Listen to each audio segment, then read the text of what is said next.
Hey guys, so here's what we're working on today. I was throwing this aside, clean this table off, and in the interest of getting this thing just right, I'm going to redo it. I think that you should always do everything twice. There's no reason to just do it once. That's just not that fun. You need to make sure you do everything twice. So I'm going to remake this. Because I don't like the way it's sitting in there. It doesn't just relax and sit in there like it's supposed to. I got to kind of manipulate it back and forth, which I don't know if that's such a good thing. So I'd rather have it lay in there like this. So what I've done is taken another piece of steel, and I have plenty clearly, and I've clamped it down. So what I'm going to do here is, what it's wanting to do is it's want to stay round. So my thought is I need to get this to lay right. So I'm going to kind of massage this with a hammer and dolly to kind of try to get this steel to relax. Don't know if it will. If it won't, I'll have to figure out something different. Same thing here. I'll come over here, I'll clamp this down, and I'll try to kind of massage it to where it starts to relax to that shape. I'm trying to get this into this shape. Once it fits and just sits there relaxing, to where I don't really have to crank it down to get it to stay where it needs to stay, then I'll go ahead and cut my shape out and go from there. So that's what I'm working on today. So we'll see how this works out. See ya. All right, well,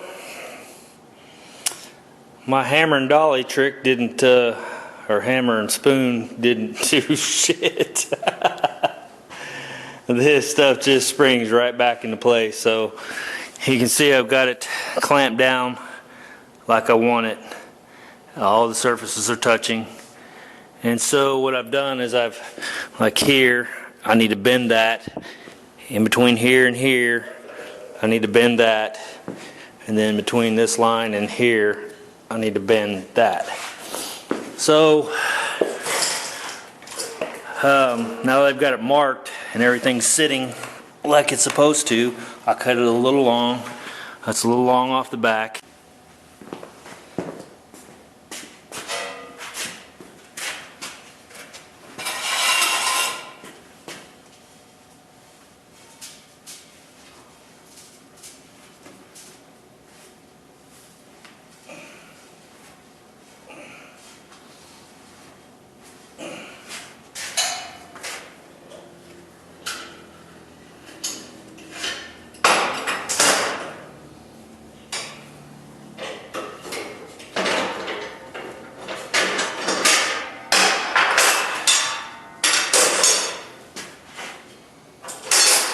Look, a homemade sheet metal brake that bends 12 gauge steel.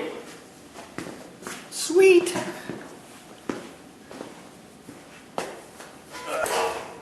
Got these marked in certain places where another line right back up where it was.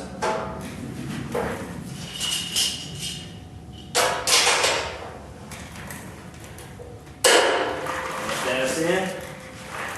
Put this lined up like it was. Alright, didn't quite get where I wanted it. I need it to, this looks like I bent it here. Looks like I actually need to bend it right up here. Not a lot, just a little bit.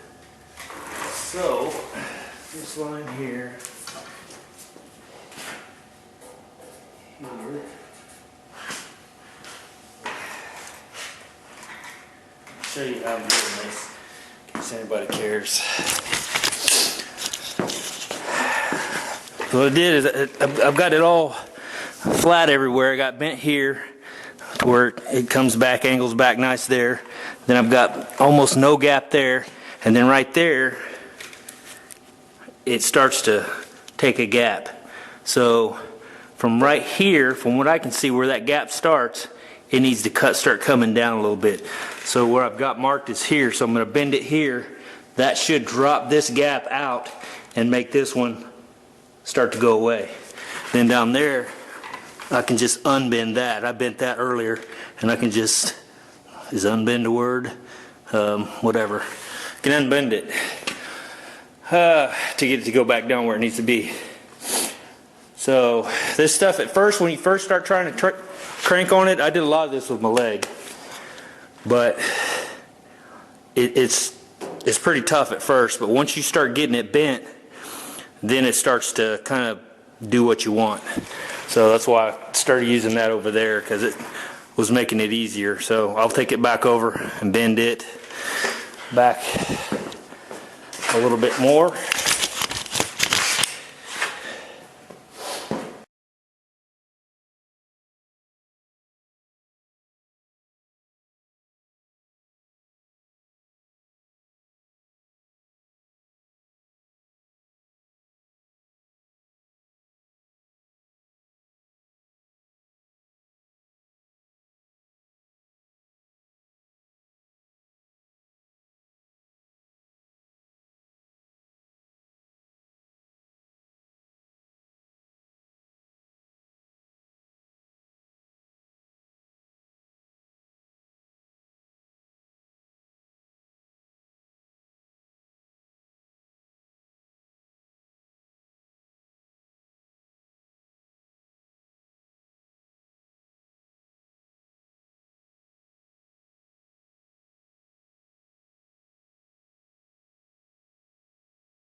Keep tweaking on it until I get it just where I want it.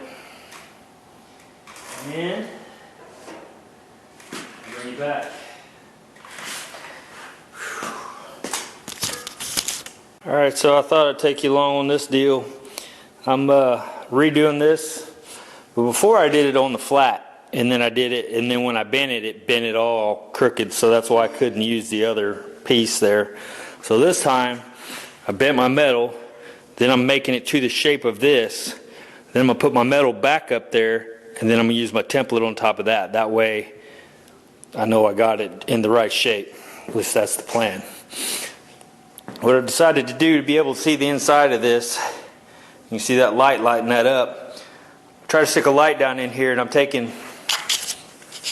this guy right here and basically just running right along that area where that light is and trying to keep it as straight as possible.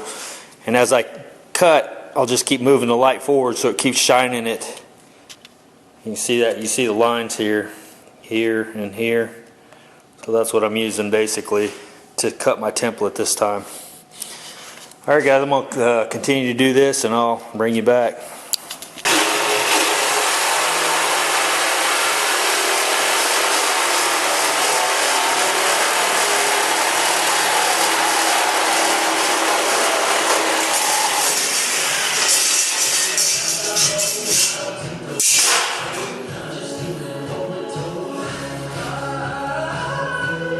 Alright, we got the other side to go. Alright, there's that. It's in there pretty nice. Nicer than the other one did. And I still got to do some trimming to get it to actually fit down in there like it's going to fit.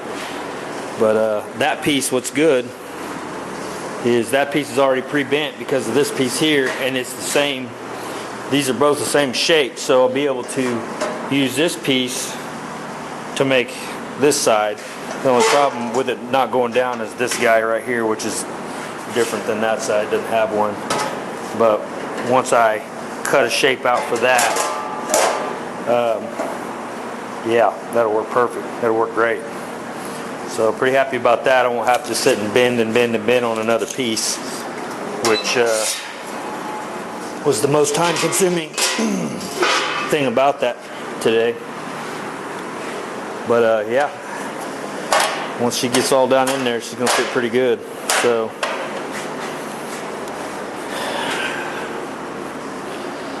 better than the other piece. The other piece, as soon as I pushed down, man, the thing would kick out one way, and I was having to bend it into shape and then clamp it down, and just didn't want to fly right. So that one's pretty well just hanging out on its own, so that's good. So that's going to be it for today. I need to move some of this stuff, get my Blazer pulled back in here. Hopefully this sucker will start.